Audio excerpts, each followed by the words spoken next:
Libertad de prensa no es solo poder hablar de lo que uno quiere hablar. Es poder hacerlo sin represalias ni hostigamientos. The Economist hace sus propios cálculos, cuya fuente de información primaria son las entidades gubernamentales de cada uno de estos países. Veamos qué nos dice justamente Luis Espinosa Godet de la San Francisco y a ver si tiene los mismos elementos de juicio y entiende que los parámetros están bastante bien sustentados. El profesor y decano de la Facultad de Economía de la Universidad de las Américas.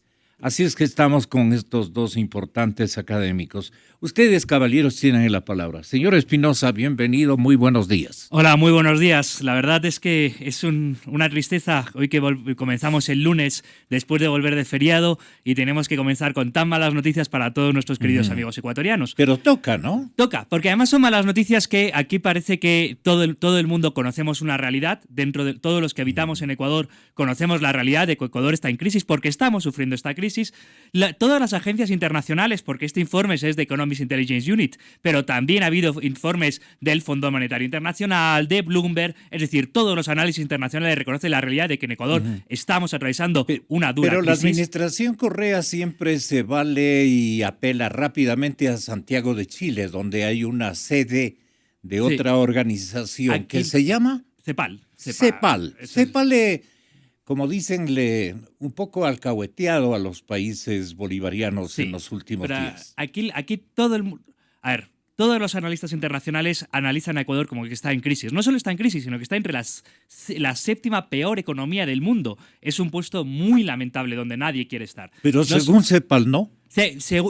Ya CEPAL ya cambia las previsiones a que estaríamos en decrecimiento este 2016. Lo más importante es que aquí los únicos que parecen no reconocer la realidad que todos estamos sufriendo parece ser el presidente Correa, el Banco Central y el ministro Rivera. El resto de los ecuatorianos sabemos que estamos en crisis y lo único que nos viene a decir The Economist Intelligence Unit es lo que todos sabemos. Ecuador está atravesando una dura crisis económica. Y eso no hay manera de enjuagarlo, de ocultarlo o de enmascararlo, porque la realidad es la realidad y en este caso es una muy dura realidad, más aún un lunes por la mañana que hay que volver a trabajar después del feriado. ¿Cuál es la opinión, y si usted ve bastante bien sustentado el estudio, señor economista, el estudio que nos acaba de ofrecer la organización, exactamente, Vicente Albornoz en la cadena Democracia? The Economist, efectivamente. Es una división de la revista, ¿no es cierto? Quiero entender que así funciona. Bueno, The Economist es una de las mejores revistas de economía que yo haya visto. Además especialmente bien diseñada, especialmente bien escrita, además de que tiene una enorme cantidad de información muy valiosa. Y ellos lo que hacen es, ven la tasa en que van a crecer las diferentes economías del mundo. Ellos tienen una inmensa base de datos y tienen todas las economías del mundo y entre esas, pues, Venezuela, la que más se va a contraer. Y la séptima que más se va a contraer en el mundo, según The Economist, es el Ecuador. Ahora, como bien dice Luis, esto para nosotros no es ninguna noticia nueva. Que estamos contrayéndonos es absolutamente evidente. No nos están contando nada nuevo. Lo que están diciéndonos es, miren, incluso en el contexto mundial, ustedes están mal. No solo que pueden sentirse mal porque se sienten que están contrayéndose, sino que en el contexto mundial se están contrayendo. Le voy a dar 4 datos, Gonzalo. A falta de 4 datos. Y son 4 datos distintos de estimaciones de cuánto va a crecer la economía ecuatoriana en este año. O sea, 4 opiniones de cuánto va a crecer la economía en el año 2016, la economía ecuatoriana. La primera es el Ministerio de Finanzas. Según el Ministerio de Finanzas, en una estimación que hizo a fines del año pasado, con la que hizo el presupuesto de este año, el 2016 vamos a crecer en 1%. Fíjese, vamos a crecer, no nos vamos a contraer, según el Ministerio de Finanzas. Según el Fondo Monetario Internacional, en una estimación que hizo unas 2 semanas antes del terremoto, vamos a contraernos en 4,5%. Según el Banco Mundial, un mes después del terremoto, nos vamos a contraer en 4%. Y según la CEPAL, que hace poco sacó una estimación, nos vamos a contraer en 2,5%. Entonces, a ver, Esto va a ser revisado según. Bueno, tiene que ser revisado, tiene que ser revisado 10.000, tiene que ser revisado un montón de veces a futuro, pero lo relevante es todas las estimaciones que se han hecho últimamente, que no han sido del gobierno, nos hablan de una contracción. Y verá, incluso si es que la más optimista se volviera realidad, la más optimista es la CEPAL, que es una división de Naciones Unidas que está en Santiago de Chile, sería el peor año desde que nos dolarizamos, Gonzalo. No hemos tenido desde que nos dolarizamos un año completo de contracción económica. Entonces, da igual cuál de las estimaciones se cumpla. En el fondo, no da igual, porque más graves son unas que otras, pero de cualquiera de las tres que acabo de citar, que son Naciones Unidas, Banco Mundial, Fondo Monetario, son negativas y nos hablan de que el 2016 va a ser el peor año desde que nos dolarizamos. Pero yo sostengo que son disimulatorias, la cuarta, que es la de CEPAL. No, yo no creo. La verdad, yo creo que CEPAL es una institución seria. Lo que pasa es que es muy difícil predecir la economía ecuatoriana, Gonzalo. ¿De qué depende la economía ecuatoriana? Y eso es lo más trágico de todo.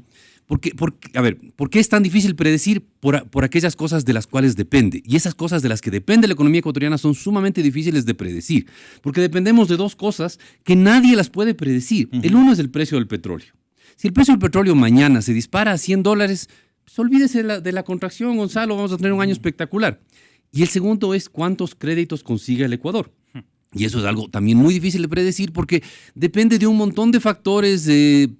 Uno dice ya no vamos a conseguir nada y también el gobierno está dispuesto a endeudarse a unas tasas altísimas, pero la cantidad de préstamos que consigamos y el precio del petróleo son los que definen el crecimiento de la economía ecuatoriana. Y eso no es así. No, sí, así es, desgraciadamente es así.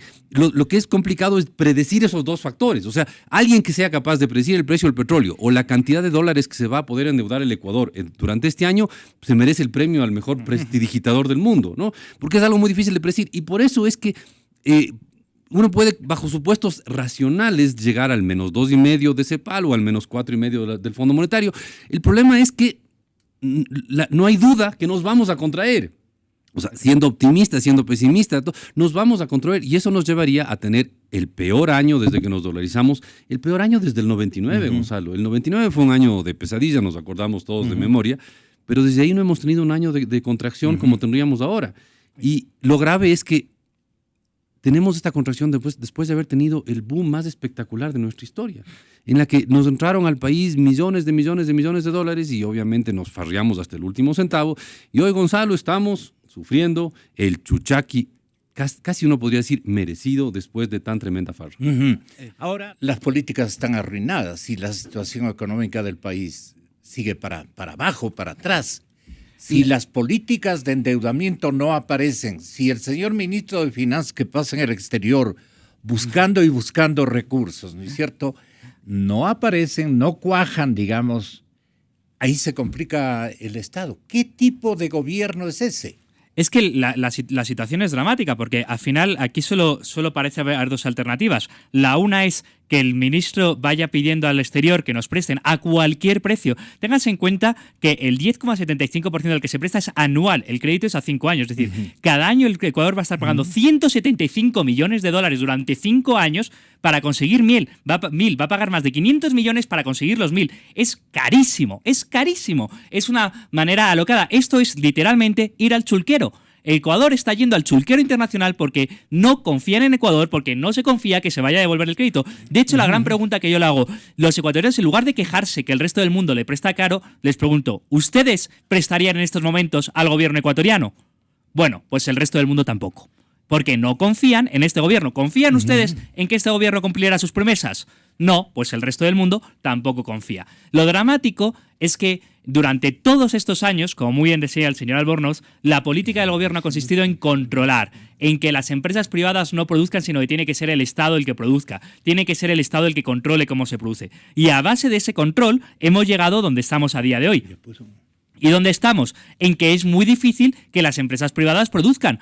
No solo hay que hablar de los medios de comunicación, cualquier empresa privada en este país sabe que es muy difícil producir porque tiene una superintendencia, tiene una controladuría, tiene un inspector que le va a decir cómo hacerlo. Si quiere importar, tiene unas tasas arancelarias, tiene unos sobrearanceles. Es dificilísimo producir en este país. ¿Y cómo es dificilísimo producir en este país? Es muy difícil que las empresas estén produciendo. Estamos pagando a día de hoy las consecuencias de la fatal arrogancia que me gustaría añadir a lo que dice Albornoz. Yo estoy de acuerdo en que eran malas políticas, mal aplicadas y sobre todo con mucha arrogancia. Había mucha arrogancia por parte de los miembros del gobierno que creían que ellos podían manejar la economía. Esa es la fatal arrogancia del socialismo. Y al final, como no son tan listos como se creían, nos han conducido al desastre al que estamos ahora. En primer lugar, esa idea de que en Ecuador antes de la Revolución Ciudadana no había electricidad. Ustedes, que ya tienen una cierta edad, han vivido aquí. Teníamos carreteras, teníamos electricidad. En Ecuador no había electricidad antes de la Revolución Ciudadana, lo cual es bastante sorprendente porque uno se puede imaginar qué país era este antes de llegar al correísmo. Bastante sorprendente. En segundo lugar, la verdad verdadera es que en este país no hay inversión extranjera directa. Dices, eso es una exageración. La inversión extranjera directa en Ecuador ha sido mínima.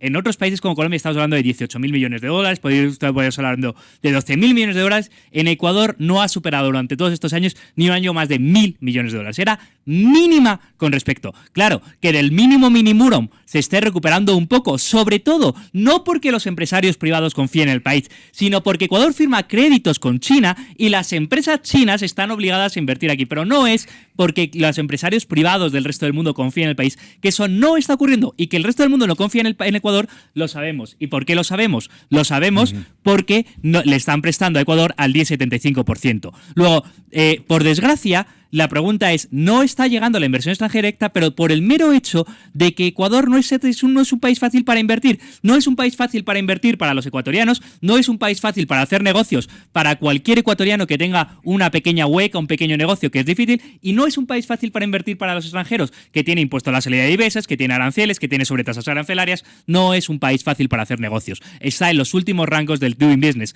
Del sitio de memoria creo que es el puesto 161, pero me puedo estar equivocando.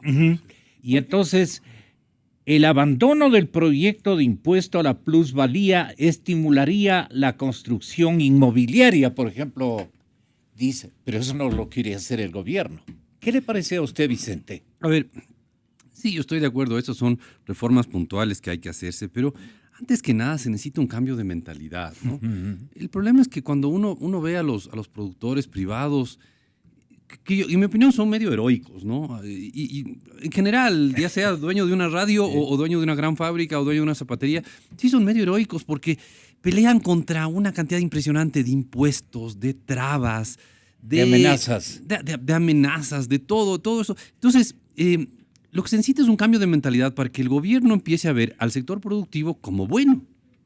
O sea, es una de esas verdades medio obvias, ¿no? Producir es bueno y por lo tanto a los que producen deberíamos verles con buenos ojos. Estoy diciendo una de esas cosas que casi me da vergüenza decir porque es tan obvio, ¿no? Entonces, lo que hay que hacer es un cambio de mentalidad para que el gobierno no le vea al sector privado como una manga de ladrones, porque así le ve. Y al verle así, entonces le crea trabas, impuestos, regulaciones, todo lo que usted se imagine, y pone este impuesto a la plusvalía. Es uno de los tantísimos, ¿ya? Pero lo que hay que cambiar, Gonzalo, no es el impuesto a la plusvalía, sino la forma de ver el mundo que les llevó a pensar en este impuesto a la plusvalía como algo positivo, o la forma de ver el mundo que les llevó a proponer el impuesto a los aranceles, o el impuesto a la salida de divisas, o Gonzalo, el dato que yo he dado varias veces, ¿no? El gasto público en el Ecuador, entre 2006 y 2014, se multiplicó por 4,5. Si usted a eso le descuenta la inflación, se multiplicó por 3,5. No 3,5%. No, se multiplicó. Coge usted el dato del año 2006, multiplíquele por 3,2 y tiene el gasto del 2014, Gonzalo. Entonces, esa mentalidad que llevó a ese disparo del gasto público, que no solo que era inconveniente para la economía, sino que además era insostenible. Eso es lo que hay que cambiar, Gonzalo. Al sector público, yo no soy de los que cree que al sector privado, no soy de los que cree que hay que mimarle y llenarle de subsidios. No. Justamente hace poco leí un libro de un cómico español que decía, si no eres capaz de amar al prójimo como a ti mismo, al menos no le hagas la vida imposible. Y básicamente eso es lo que hay que hacer el asunto. Es lo que hay que hacer con el sector privado, vea. No hay que mimarle, llenarle de subsidios, darle prebendas, privilegios. Simplemente no hay que molestarle al sector privado. Hay que cobrarle los impuestos justos, impuestos que no distorsionen la actividad y nada más. Así que no es cuestión de entrar a esta reformita de aquí, cambia el artículo de acá. No, es cuestión de cambiar toda la visión y convertir al sector privado en un socio para el desarrollo. Y no verle con los ojos que se le ve ahora, que es verle como que fuera sospechoso de todas las maldades que han ocurrido en este país. Todo lo malo que ha ocurrido en el país, en la visión del gobierno, es porque ha habido un sector privado perverso, ¿no? Y eso es lo que hay que cambiar. y generar otra política económica, otra política fiscal, otra política tributaria. Insisto, no es cuestión. Está muy bien desaparecer ese proyecto, desaparecer otros proyectos, pero vea, la última ley que aprobó el Congreso, la Asamblea Nacional, esta ley de la medicina prepagada, crea un montón de incentivos para que no se invierta en medicina prepagada. Entonces, ¿qué es lo que vamos a tener? Vamos a tener quizás por un tiempo un poco más de recaudaciones tributarias del gobierno del sector de la medicina prepagada, sí, hasta que después nos demos cuenta que vamos a tener muy poca gente invirtiendo, creando empresas de medicina prepagada. Exacto. Y eso es lo que tiene usted en esa ley. Eso es lo que buscan ellos. Probablemente lo buscan, pero la pregunta es ¿por qué lo buscan, no? ¿Lo buscan porque les parece inconveniente la medicina prepagada o porque le parece que todo aquel empresario que esté en medicina prepagada merece ser castigado por haber ganado plata? Gonzalo, es al revés las cosas. El empresario que durante años, durante décadas ha trabajado y ha ganado plata, merece un aplauso. Y no merece un castigo. Y eso es lo que hay que cambiar en este país. No es cuestión del artículo de aquí, el artículo de allá, la ley de allá. No, es toda la ideología, la visión del mundo y los valores, la valoración de qué es bueno y qué es malo que ha tenido la gente que ha creado el sistema en el que estamos ahora, que realmente es un drama. Una reforma tributaria que privilegia a dos sectores. Uno del sector privado que busca estimular, digamos, la medicina prepagada, no sé con qué resultados. Y lo otro del sector privado, pero muy amigo de todos los gobiernos, que es el sector de transporte. A eso se resume básicamente la última modificación tributaria. ¿Qué le parece a usted, doctor Espinosa? Fíjese, señor Rosero, como está diciendo el señor Albornoz, qué dramático y qué perversa es la mera pregunta y la mera planteamiento. Es decir, la reforma tributaria para privilegiar a unos sectores sobre otros. Los privilegios, incentivos para el transporte. Los privilegios son, por definición, inmorales. Por definición, porque es favorecer a unos sobre otros. ¿Y cuál es el problema? Vivimos en una jungla tributaria, en una maraña tributaria, en un infierno tributario. Por eso algunos se van a los paraísos tributarios. Vivimos en un infierno, en una jungla, en una maraña tributaria. Y lo que es peor, el infierno en el que vivimos hoy no será el igual que el infierno en el que vivimos mañana, porque cada día cambian constantemente las normas tributarias. Es un cambio periódico, todos los días. No sabemos en qué enredadera tributaria estaremos mañana. Yo le pregunto a nuestros queridos radioescuchas, ¿usted sabe cuántos impuestos va a pagar este 2016? No lo podemos saber. Nos suben el IVA un año para otro, nos cambian los incentivos. Si no lo sabe usted, una empresa que es algo bastante más complejo de manejar tributariamente, ¿cómo va a poder hacer planificación? El problema es ese. El problema es que el gobierno, primero, ha creado una maraña tributaria. Segundo, ha creado un infierno tributario. Y en lugar de simplificar las normas para todos, ahora va escogiendo los sectores a los que quiere privilegiar. Qué inmorales son los privilegios. Y precisamente el socialismo del siglo XXI, que habla tanto de la igualdad, ahora nos va hablando de que va privilegiando a unos por sobre los otros. A mí no me gustan los privilegios. No me gustan los privilegios tributarios y no me gustan los privilegios para nadie. A mí me gustan las normas claras y el chocolate caliente. Luis Espinosa, Vicente Albornoz, nos han honrado con su compañía, pero el tiempo se me terminó, lamentablemente. Algo que les falte a ustedes mencionar. Desde luego que tenemos unos 5 o 6 minutos adicionales. Tenga la bondad. Comenzamos, tal vez por usted, sí, Luis. Yo encantado. Bueno, yo lo que quiero decir es que tenemos muy malas noticias. Lo que nos ha convocado esta mañana aquí es el resultado de The Economist para confirmar que estamos entre la séptima peor economía del mundo. Lamento tener que decírselo a ustedes, querido Radio Escucha, que se ha levantado esta mañana después de feriado con todo el ánimo de trabajar y hay mucho que trabajar para intentar sacar al país adelante. Pero ojalá podamos tener las normas claras. Ojalá no tenga usted que pagar los tantos impuestos y sepa al menos qué impuestos tiene que pagar. Y lo que necesitamos para mejorar es cambiar de mentalidad, reconocer la realidad, pedir a nuestros dirigentes que sean responsables. Y la responsabilidad pasa por asumir responsabilidad. Esto es, reconocer los errores y aportar soluciones. No echar la culpa al dólar, que bendito dólar que nos está salvando de estar en una situación todavía mucho peor. No echar la culpa al petróleo, asumir responsabilidades y trabajar para solucionarlo. Economista Albornoz. Me gustaría hacer un par de señalamientos sobre temas de empleo. Qué bueno. Sí, porque Si es que uno ve la tasa de desempleo en el Ecuador, es sumamente estable la tasa de desempleo, ¿no? Se mueve entre 5, 6, básicamente. Pero no pasa de eso. 4, 5, 6, no sube de 6, no baja de 4, es tremendamente estable. Entonces uno dice, ¿qué pasa con los datos de desempleo, no? Porque el empleo debería crecer cuando la economía crece y no debería crecer cuando se disparan los salarios, ¿no? Básicamente eso es economía bien básica, ¿no? Pero resulta que si uno ve los datos de empleo en el país, es sumamente estable y crece con la población. ¿Qué es lo que pasa? Lo que pasa es que en el Ecuador hay como 2 tipos de empleo, el adecuado y el inadecuado. Y eso lo define el mismo INEC. El empleo inadecuado es aquel empleo que se gana menos del básico, en simplificado extremo, ¿no? Es el sector informal, todo eso está en el inadecuado. Y en el adecuado está todo el resto, ¿no? Los que ganan más del básico. Lo interesante es que la suma de los dos se mantiene constante, ¿ya? Lo que uno se da cuenta al analizar los datos es que hay como una suerte de vasos comunicantes entre el adecuado y el inadecuado. Cuando el uno sube, el otro baja, y cuando el uno baja, el otro sube. Bien interesante. Entonces, ¿qué ha pasado en los últimos 2 años? La tasa de desempleo está básicamente en el mismo nivel que hace 2 años. Eso es un dato que no es relevante. Pero ¿qué ha pasado en los últimos 2 años? El empleo inadecuado. Estoy hablando del dato de junio 2014 comparado con junio 2016. 2 años. El empleo inadecuado ha crecido en 950,000 personas. 950,000 personas han aumentado el empleo inadecuado.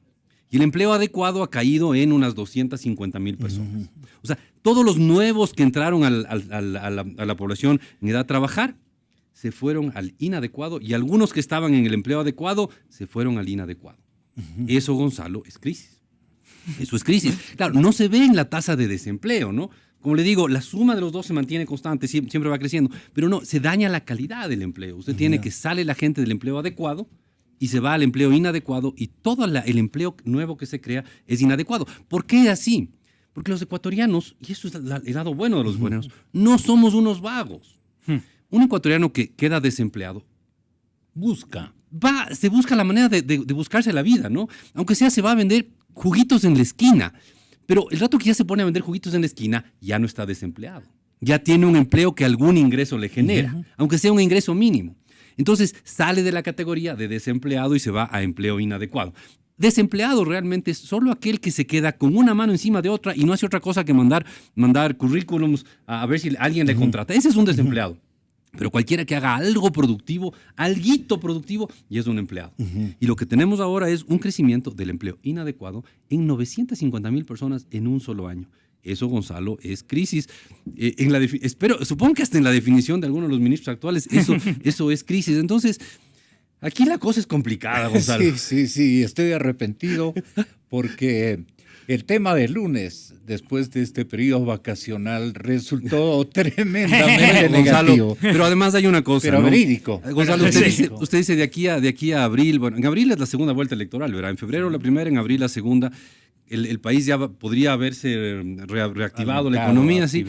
¿Sabe qué? Desgraciadamente tengo mis serias dudas de eso, porque llevamos 9 años de las mismas políticas. ¿Repite Calderón? ¿No? ¿Sería? ¿Usted tiene dudas de que la economía se reactive de aquí a 6 meses? Porque, Gonzalo, lo que llevamos son 9 años de las mismas políticas y 6 meses adicionales de estas políticas inadecuadas. No hay ninguna lógica, ¿no? Si usted ha hecho algo inadecuado durante 9 años y está mal y lo sigue haciendo 6 meses más, yo no logro juntar por dónde podríamos mejorar si continuemos haciendo lo mismo que no era lo adecuado.